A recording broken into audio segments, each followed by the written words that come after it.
I mean, to a certain extent, I feel like I'm in an abusive relationship. I think all Americans may feel like we're in an abusive relationship with this administration as well as with the Supreme Court that struggles to really earn the trust of American citizens, right? And at a time in which we really are wondering whether or not there is going to be this ultimate clash between an order from the Supreme Court and this administration, again, we're kind of in this space where they're basically saying in a unanimous way, which again, as you pointed out, doesn't happen very often, they are saying, you know what, we all agree. And it is very difficult to get them to all agree on anything. So we will see what this administration does. But as far as I'm concerned, if you can figure out how to get them down there, you can figure out how to get them back. I will tell you that what this tells us, though, is that their propaganda is working, right? And that is what's so dangerous. This administration has someone that is heading up DHS that is going out there cosplaying with guns that it's clear she don't even know how to operate the guns. And, you know, she's taking these photos, you know, with people and they're telling them, yeah, they're Venezuelan gang members, right? And so they are telling people, listen, we're getting rid of the bad people, right? And we don't have enough stories because obviously they decided they were going to get rid of due process to know whether or not you really are going and getting the bad guys.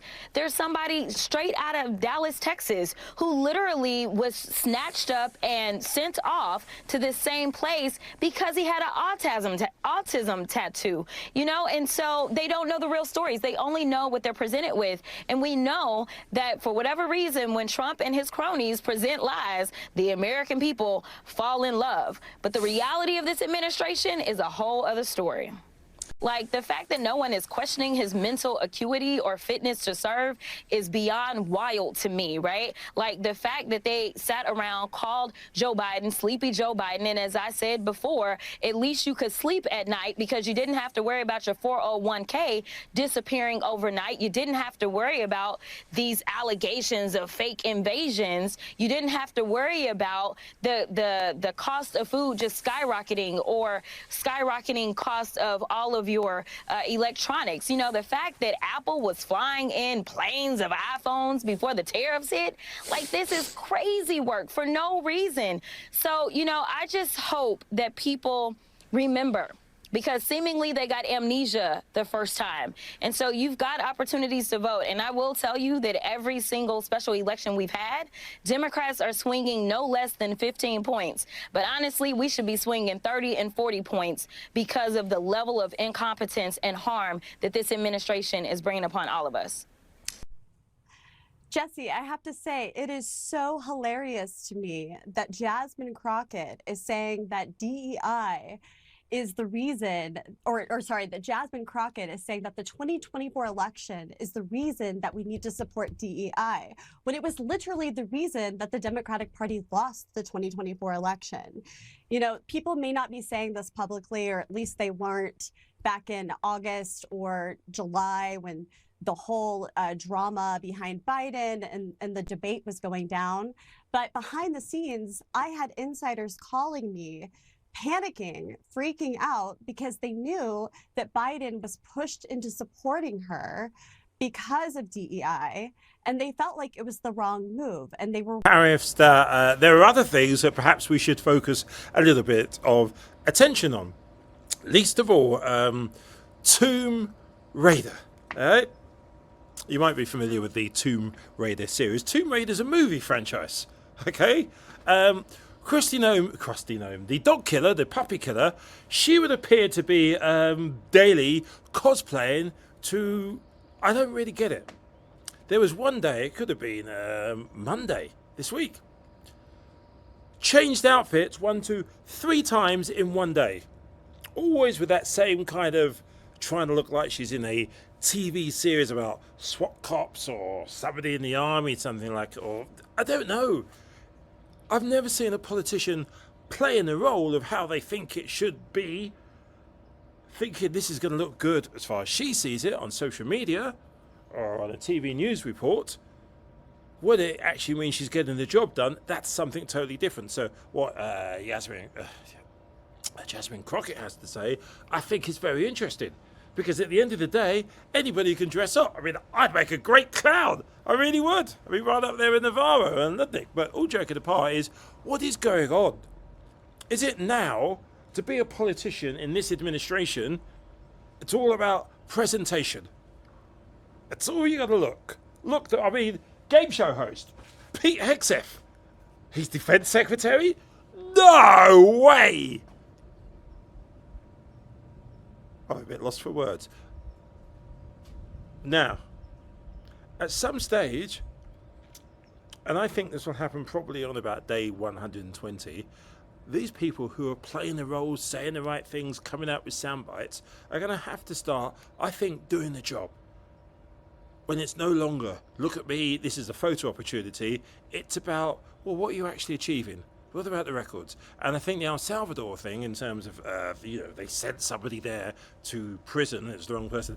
I think Ms. Noem, I think it's going to be a problem for her. Tariffs are part of the president's economic policy. I do believe the economy is going to boom. Tariffs is a tax, and it will be passed on consumers. An exceptionally brutal day on Wall Street. Millions of retirement accounts took a beating today. The economy is going to boom. Expected to increase the cost of everything from clothes to electronics to alcohol. It's going to push the U.S. economy, the global economy, into recession. An all-out recession. The economy is going to boom.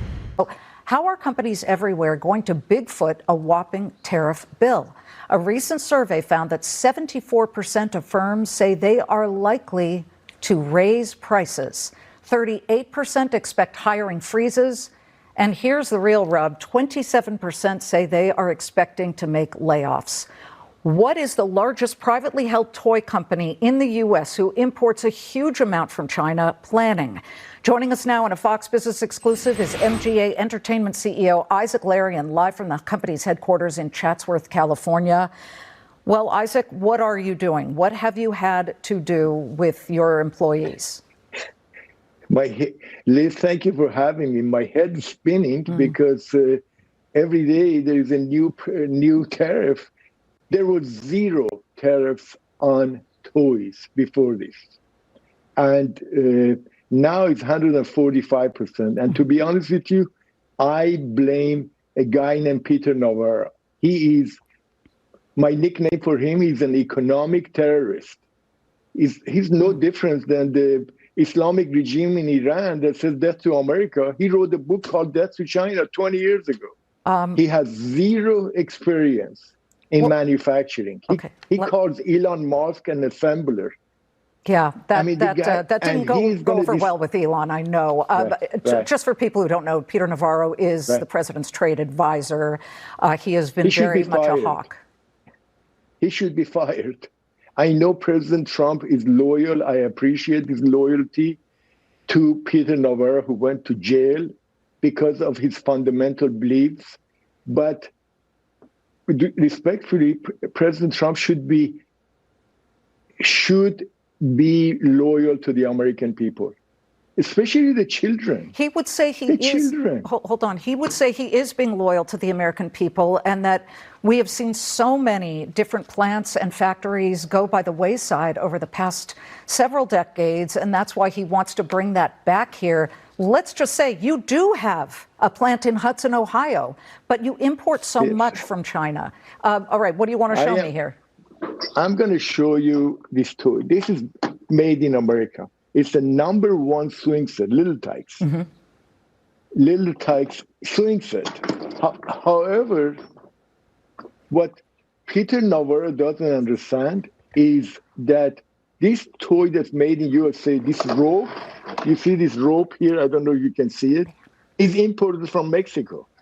These little screws are imported from China. The paint is imported from Taiwan. You cannot make any product in America all over here. It's impossible. This has been since the Mongol times, 1200s. Not one country can make everything. Look at this. Look at this Bratz doll. You see this hair? This is not made in China. This hair is made in Japan. You see this clothing? They are not made in China. The fabric is from Bangladesh and India. And I can go on and on because, frankly, China cannot make what I call surround hair. The hair on these dolls are washable. And no country, no, there is not one factory in America that I know that can make hair, doll hairs, not one. Why taxing the children? Why are you bothering with the children? With 258 days left to Christmas, there was zero tariff on toys during Mr. Trump's first administration. Leave them kids alone. Okay, let me jump. It reminds me of that song by Pink Floyd. Okay. Leave those kids alone. Okay. Isaac. Executive actions. But here's what Congressman Dan Goldman had to say to pop that non-reality. Colleagues complain about the high number of nationwide injunctions during the first 3 months of this presidency. Well, rather than blame the judges for that, I've got an idea. Stop breaking the law. There's that. Joining our coverage, former Democratic Senator, MSNBC political analyst Claire McCaskill's here. Andrew's still with us. Claire, your thoughts on everything that's unfolded today, but especially this move by House Republicans who really are operating more like the White House staffers in the Ledge Affairs office. Yeah, they have absolutely no backbone when it comes to oversight of the executive branch. By the way, if they read the Constitution, they would understand that's their job. But they have abdicated that job. They are sleeping dogs with no fight in them unless Donald Trump prods them to do something on his behalf. And I think what's really destructive about this law is that a lot of Americans don't understand really how our courts work. And I hate to do this in front of Andrew because he's probably been in the courtroom maybe even more than I have, and I've been there a lot. But our trial courts are the finders of fact, Nicole. The district courts in the federal level is where you bring evidence in, and a judge decides what evidence is admissible, and either a jury or a judge makes decisions about whether or not witnesses are believable and what law should be applied to those facts. And that is what the trial court does. And you get a remedy at the trial court. The decision is whether you're innocent or guilty, or whether you receive damages or not, or whether you get an injunction to stop activity that the court determines based on the evidence in the law is not allowed. Now, what these guys are saying is we're going to wipe out that level. We're going to immediately take it to the appellate level. Well, how are they going to be the finders of fact? They don't hear evidence. They're not on the front row to hear the witnesses and understand the testimony. So what they're really doing is saying, listen, judges, we're trying to tell you to quit ruling against a president that's acting unlawfully. That's really what they're doing. And shame on them, because their job is they're supposed to be checking the president and the executive branch, not trying to undermine the ability of the only branch left that is willing to try to extract some kind of accountability from this guy. Well, what's amazing, Claire, is the hypocrisy. I mean, Republicans, publicly and privately, will tout the great accomplishment of largely remaking the ranks of the federal judiciary. A lot of the judges who over the last 9 years have pumped the brakes on Trump's policies are people who were appointed by Republican presidents, in some cases Trump himself. What is the impact, and both the security impact and the political impact, of just chipping away at the integrity and the credibility of federal judges? Well, I mean, in fairness, the Supreme Court has done a fairly good job of that on its own in terms of chipping away at some of the confidence people have in the Supreme Court with some of the shenanigans of Clarence Thomas and others.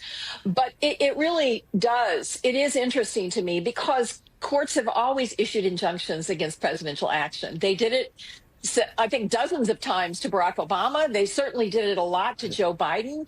Republicans that have been, people who've been appointed by Republican presidents and Democratic presidents have both done it.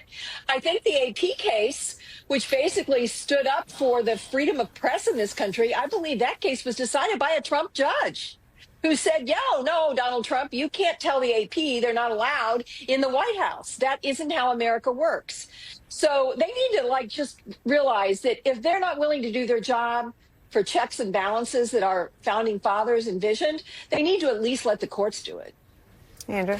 Well, you're going to see the onslaught that you've seen with respect to prosecutors, with respect to the media, with respect to anybody who has stood up to Donald Trump, you are going to see that onslaught. And the next onslaught is going to be not just the 4 judges who are, or I should say the 3 judges overseeing Donald Trump's criminal cases, because 1 he liked. You're going to see that with respect to a whole array of courts up to and including the Supreme Court. The more that you see the Supreme Court saying, you know what, which we just saw, which is you violated due process. You have judges who said you violated the First Amendment. We have judges saying you violated the Fourth Amendment, the Fifth Amendment, the Sixth Amendment, just on and on. And as Claire is totally right, these are judges who are appointed by Republican and Democratic presidents up to and including Donald Trump. There are recent decisions by Trump-appointed judges because they took an oath of office and they're applying the law. They're all in for it in the same way that you and I know very well is going to happen.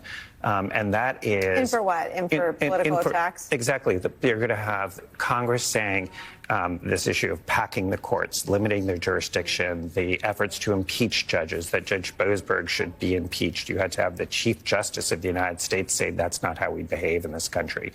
That is going to be going on and on, where you have people at the White House up to and including the Attorney General of the United States saying these judges are siding with terrorists and gang members just by finding that they didn't comply with the law, as if that means you're siding with with one side or the other in terms of their goal, as opposed to saying you should comply with the law. I mean, it's just horrendous, but that is what we're going to see because you have 3 branches of government. One has basically been defanged. The only one that, as Claire said, is really operating is going to be in for that kind of denigration to undermine their credibility with the American people. Can it hold for 2 or 4 years? Well, we shall see. I mean, this is a bad question to ask for me because I'm a lawyer. I'm an institutionalist. I have faith. I've been in front of so many judges and judges of different political persuasions, and I've seen them all act appropriately. So I have this sort of, I might be just too naive. No, we welcome your optimism. I won't call it that. That you're naive. It's optimism. I mean, I guess. And they deported to the notorious El Salvador prison by mistake. Also, with markets in meltdown mode again, the president says it'll all work out. As for his cabinet, they're heaping praise on his handling of it all. And later, the horrifying crash of a sightseeing helicopter in New York City, the chopper plummeting from the sky, crashing into the Hudson River with a family of 5 on board. We'll show you how it happened. Good evening. Thanks for joining us. We begin with breaking news from the Supreme Court. This happened a little more than an hour ago. It concerns this man, Kilmar Abrego Garcia, who was deported to El Salvador almost a month ago. The Trump administration called his inclusion in the deportation an administrative error. He's locked up in the country's notorious Secot prison, built to confine alleged convicted terrorists and gang members under very harsh conditions. Now, the administration, while admitting it made mistakes, also said it cannot get him back, despite a lower court order to make it happen. And a little more than an hour ago, the Supreme Court weighed in, though perhaps not in a way that settles the matter once and for all, saying the administration must abide by the lower court's order to, quote, facilitate his return. Here to help us sort it out, former federal prosecutor, best-selling Supreme Court biographer Jeffrey Toobin. I want to read just from the court ruling. The order properly requires the government to facilitate Abrego Garcia's release from custody in El Salvador and to ensure that his case is handled as it would have been had he not been improperly sent to El Salvador. The intended scope of the term effectuate in the district court's order is, however, unclear and may exceed the district court's authority. What does that mean? Well, first of all, I think it's just worth pausing to recognize this was an extraordinary, unanimous rebuke of the Trump administration. That's a big deal from this Supreme Court. From this Supreme Court with 6 conservatives on it. The fact that they all agreed that the Trump administration should try to facilitate the return of Mr. Garcia to the United States.